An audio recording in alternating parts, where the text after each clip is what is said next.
A mother grieves beside the grave of her son in Guam.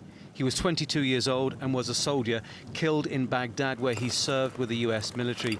He was a Chamorro, one of the island's indigenous people, and he was a patriot. We need the military.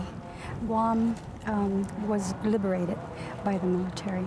This is like a time for us to reciprocate also, and my boy felt that way. That loyalty stems from when the Americans liberated the island from the Japanese in 1945. Guam has lost many of its sons fighting for the US in campaigns from the Second World War to Korea, Vietnam, and now Iraq. While for some the bond is strong, that's not the case for others.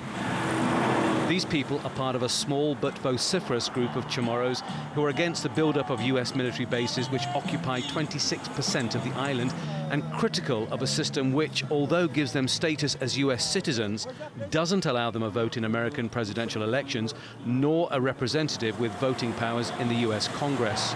Unless the Chamorro people take a real good look around and start speaking their minds, we may find ourselves no longer in existence. The Spanish took control of Guam in the 16th century, and this ruined hacienda is all that is left of that era. But there's even less remaining of the Chamorros, just these stones called lattes, a limestone base for their long-gone traditional houses.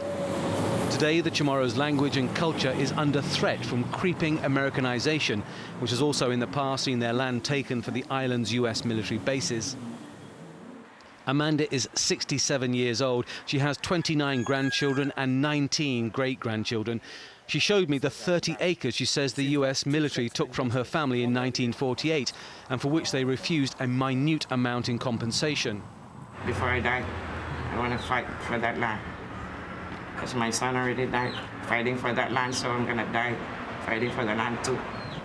There are hundreds of Chamorros fighting for the return of their land. We asked the governor of Guam for an interview, but he declined.